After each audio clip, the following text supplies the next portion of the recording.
Alléluia. Marche vers le pays, Seigneur. Dis Jésus.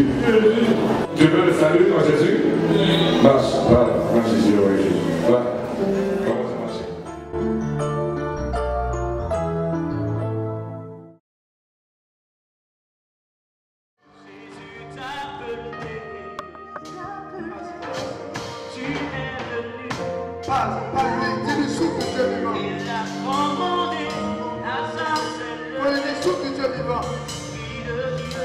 Réclame maintenant sa fidélité. Réclame la gloire de Dieu vivant. Dis-lui, moi, souffle dans ma vie qui ne va pas. Souffle dans mon histoire qui a difficulté. Souffle dans ma personne qui souffre. J'ai besoin d'être connecté au souffle de Dieu. Ouvre la bouche, parle à Dieu.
Celui qui acclame plus est plus béni au nom de Jésus.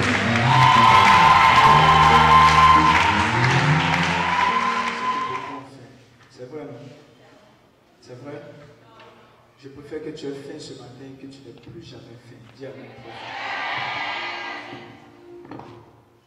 Je préfère que tu aies faim ce matin que tu n'aies plus jamais faim. Je veux dire à quelqu'un, dis à ton voisin, si tu n'es pas béni aujourd'hui, tu seras béni aujourd'hui. Dis-lui, on gagne ou on gagne. Je vais juste expliquer quelque chose et tout à l'heure nous allons prier pour tout ce qui est maladie. Je crois que la puissance de Dieu va descendre puissamment dans ce sens. Acte chapitre 5, verset 12.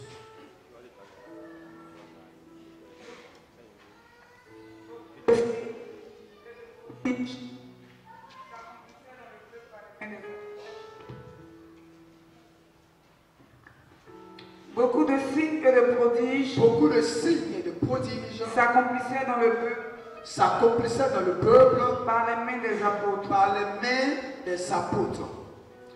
Ils se tenaient tous unanimes sous le portique de Salomon. Mais personne d'autre n'osait s'agréger à eux. Oui. Le peuple faisait pourtant leur éloge. Et des multitudes de plus en plus nombreuses d'hommes et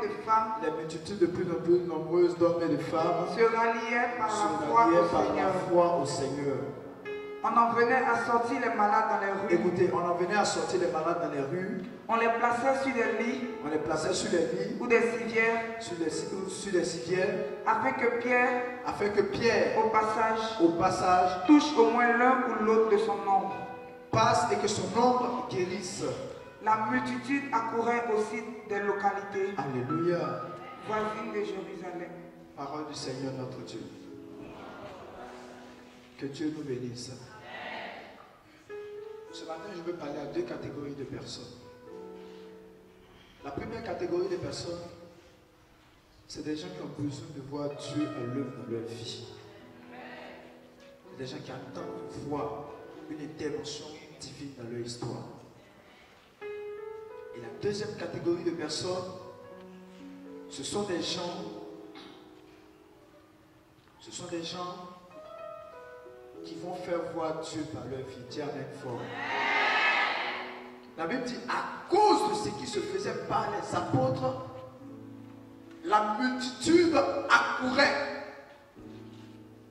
des localités voisines. Je dis à cause de ce qui va se faire par ta vie.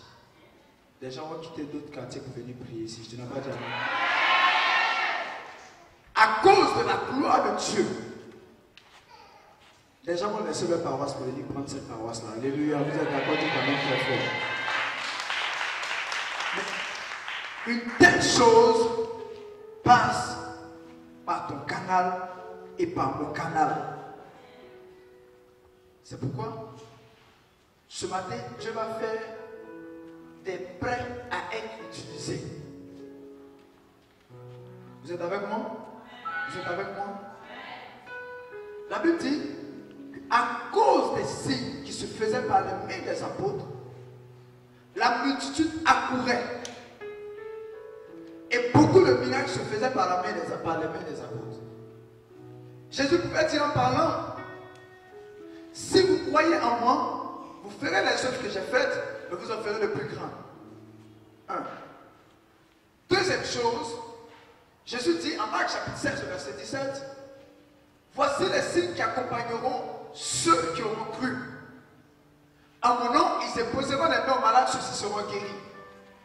Et ils chasseront les démons. S'ils boivent quelques breuvages mortels, ils n'auront rien. S'ils subissent la morsure des serpents, cela ne leur causera aucun tort et ils parleront de nouvelles langues. Frères et sœurs, la bonne nouvelle ici, c'est que la Bible a dit, voilà les signes qui accompagneront ceux qui auront cru. En d'autres termes, si tu as cru, ces signes-là doivent t'accompagner. Si ces signes ne t'accompagnent pas, c'est que tu n'as pas encore cru. Je vais te demander, est-ce que les signes t'accompagnent? Demande à ton voisin, est-ce que les signes t'accompagnent? Dis-lui, depuis que tu vas à l'église, depuis que tu pries, tu as fait quoi de bon qui fait que les gens veulent quitter leur village pour venir vers toi? Demande à ton voisin. On pose-lui la question, on n'est pas honte de lui. Dis-lui, depuis que tu dis tu crois, demande-lui combien de signes et de miracles t'accompagnent, qui te disent le nom. Demande-lui d'abord. Quand tu as fini de lui demander, place tes deux oreilles et puis qu'il te réponde. Tu en as fait combien? Si le compteur est à 0, c'est que tu n'as pas encore cru. Alléluia. Qui a un compteur à 0 comme moi? Voilà, lui, il est bien. Moi, je ne suis pas à 0. Mais si il n'avait pas dit ça, personne n'allait lever sa main ici. Donc ton compteur à 0, ça veut dire qu'il te manque quelque chose. Tu as besoin de croire. Et ce matin, Dieu va nous perfuser de foi. Tiens, avec foi. Quand tu sortiras d'ici, il y a deux choses qui doivent se produire dans ta vie. La première des choses, c'est que toi-même, tes problèmes doivent se régler par toi-même. Je veux dire entendre la même plus fort que ça.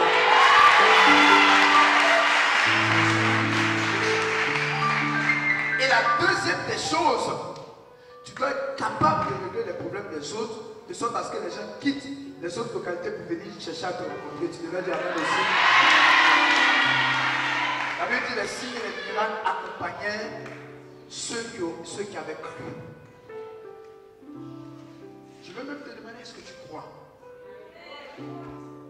Est-ce que tu crois que Dieu existe? Oui. Est-ce que tu crois que Dieu agit? Là, il y a un point d'interrogation. Et même si tu crois qu'il agit, est-ce que tu crois qu'il agit dans ton cas précis? Est-ce que tu crois qu'il agit pour les autres et non pour toi? Ou bien tu crois qu'il agit pour toi et il va le faire ce matin? La Bible dit ceci. Quand vous priez, croyez que vous l'avez reçu. La foi, c'est le temps présent de l'espérance. Si l'espérance peut nous parler au futur, ça veut dire parce qu'il y a des gens qui espèrent mais qui croient qu'ils croient. Ils se disent en eux-mêmes, je vais réussir un jour. Ça c'est l'espérance. Et tu as raison d'espérer. C'est par là que la foi commence. Mais celui qui dit, je réussis maintenant, lui il a la foi. Les gens disent, un jour je vais guérir. Mais celui qui croit qu'il guérit maintenant, je parle, c'est lui qui a la foi. Alors je vais te demander, est-ce que tu as la foi? Ce matin, je vais te donner le secret pour entrer dans une dimension excellente de la foi. Dis amen, frère. Vous voyez, vous me direz, mais tu es jeune, tu parles de Dieu. Oui. Pourquoi? Je vais vous expliquer le témoignage de mon existence. À l'âge de 2 ans, j'ai été frappé d'un mal mystérieux. Et ce mal m'a rendu malade. Et j'en ai souffert pendant plus de 14 ans. Et vous voyez, ce n'est pas que je ne partais pas à l'hôpital. J'étais à l'hôpital. On a tourné chez tous les médecins. Dès qu'on entend parler d'un médecin qui est fort, qui est efficace, nous sommes là-bas pour recevoir son traitement. Et même une année, parce que j'étais à Boaké, et les Américains qui sont venus au centre médical des armées de Boaké. Américains quand même, ils connaissent. Vous connaissez, vous comprenez, vous parlez comme chez nous, ils connaissent les médicaments. Alléluia. J'ai été rencontrer ces Américains. On m'a consulté. On m'a donné des médicaments, des comprimés. Ça vaut un peu ma tête. De gros comprimés. J'en ai plus. Je n'ai pas été guéri. Et en grandissant, j'ai compris que finalement, c'était certainement la prière qui pouvait me guérir. Pourquoi? Parce qu'étant tout petit, à l'ancien stade de Boaké, les gens organisaient une prière où il y a une femme qui est venue. Et puis j'ai vu des bras, des lépreux comme ça, dont les bras ont commencé à sortir. Ça m'a touché. Après ça, il y a un Ghanéen qui partait toujours à Boaké. Je ne suis pas très sûr que son affaire là soit claire, mais il partait toujours à Boaké. Je partais aussi. Je voyais des gens guéris. Et quand j'étais encore petit, j'ai vu un pasteur américain, Renard Bonquet. Récemment, il est venu ici en Côte d'Ivoire, il y a plein d'affiches. Ces affiches sont gagnantes, ça n'a rien à voir pour nous là. Renard Bonquet est passé à Boaké. J'étais petit comme ça, en 1990. J'ai vu des gens guéris, j'ai vu des paralytiques se lever. Et dès cet instant, je me suis dit qu'un jour j'allais guérir. Mais à son tour, je n'ai pas été guéri. Et même le père tardif est arrivé à Boaké. Il a juste fait son entrée dans le stade de Boaké. J'étais là. Et des vieilles femmes, des personnes paralysées ont commencé à se lever de leur fauteuil roulant. Il n'avait pas recommencé l'évangélisation. On dit le père tardif entre, on acclame le Seigneur pour le père tardif qui arrive. Les gens commencent à se lever pour marcher les paralytiques. Vous imaginez que il y a un festival de guérison comme ça, je n'ai pas été guéri aussi. Et tous les 31 décembre, je partais au vigile. Pour moi, la vigile était un lot faussement, j'allais guérir. Et quand j'arrive à la vigile, le premier matin à 6 h, je suis surpris. Ou alors je ne suis pas surpris, mais je suis déçu de voir que je n'ai pas été guéri. Vous imaginez un enfant, je ne sais pas, c'est pourquoi je veux dire à quelqu'un, l'espérance est une bonne chose, mais fais un pas en avant. Arrive à la foi. Au premier matin, quand je ne suis pas guéri, j'ai dit, bon, c'est pas grave. Donc, chaque jour de l'année qui passe, je suis en train de voir, on est au 2 janvier, 3, les jours passent vite, pour qu'on arrive encore au 31. Le 31 prochain, c'est sûr que pour moi va venir. Et 31 décembre, je partais encore, je n'étais pas guéri. Je me rappelle, je voyais des gens en violet blanc. Une parle une langue bizarre. Un qui dit les gens sont en train de guérir. Pendant que lui aussi parle la langue bizarre, on dit les gens sont en train de guérir. C'est comme ça que j'étais accroché par le parlant langue. Finalement, je me suis dit que c'était le pouvoir par lequel les gens guérissaient. Donc, quand je suis arrivé en 6e et que j'ai enseigné de reçu guérir, vous voyez, pour cela, je n'ai pas été guéri. Même quand je suis rentré au nouveau, je parlais cette langue-là. Malgré ça, je n'étais pas guéri. Quand j'entends dire que quelqu'un est péché, ce n'est pas les nouveaux hommes de Dieu qui sont à Abidjan, les anciens, il n'y a pas un qui ne m'a pas imposé les mains.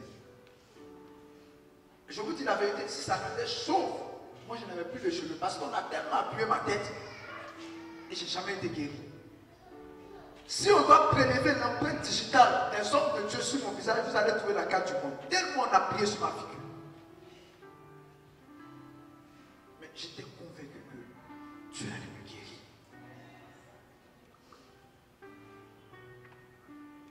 Ouais. Finalement, un matin, il y a une femme qui est venue et dit, hey, elle connaît un monsieur qui fait prière. J'arrive à vous maintenant. Donc on arrive chez le monsieur. C'était les jeudis soirs. On arrive là-bas, il paraît que les gens guérissent. On achète le seau d'eau bénite. On va se laver avec. 100 francs le seau. Il y avait pour boire, il y avait pour se laver. Pour se laver là, c'est parfumé. Il y en a pour boire là, c'est pas parfumé. Et puis l'eau là, quand je me mets sur moi, quand j'arrive dans la douche, je m'arrête, ça n'a qu'à sécher sur moi. Là, c'est sûr au moins que. Parce que si je porte mes amis faisaient ça sur l'eau, c'est sûr au moins que ça va me guérir. J'ai fait ça pendant 3 ans. J'ai été guéri.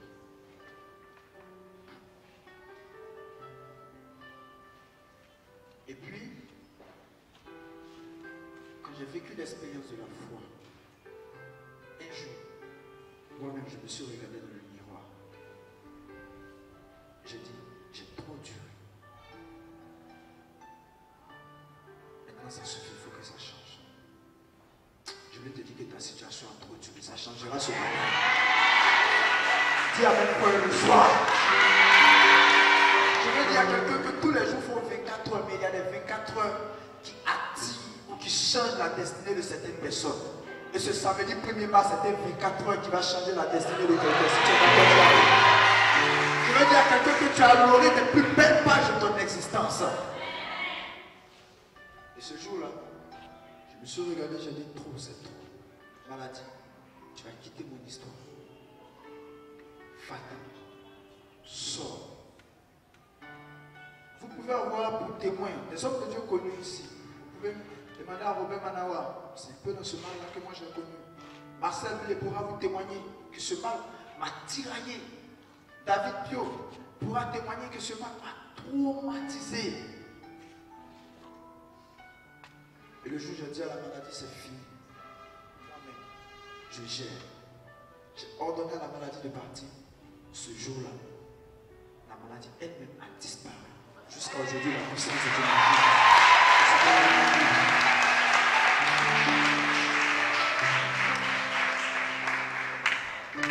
Écoutez, si c'était le nombre d'impositions des mains, peut-être que c'est cancer de cerveau, de tête, j'allais avoir, parce que si c'est imposition des mains, j'en ai reçu. Non, ce n'est pas une affaire de cumul d'imposition des mains. Si c'était, je connais tel homme de Dieu, et je ne vous cite pas, catholique comme protestant, j'en connais qui ont prié pour moi. Ça me remet ma prière pour moi. Base d'honneur. Le pasteur qui chante, chante quoi là? J'ai vu un homme, c'est ça non?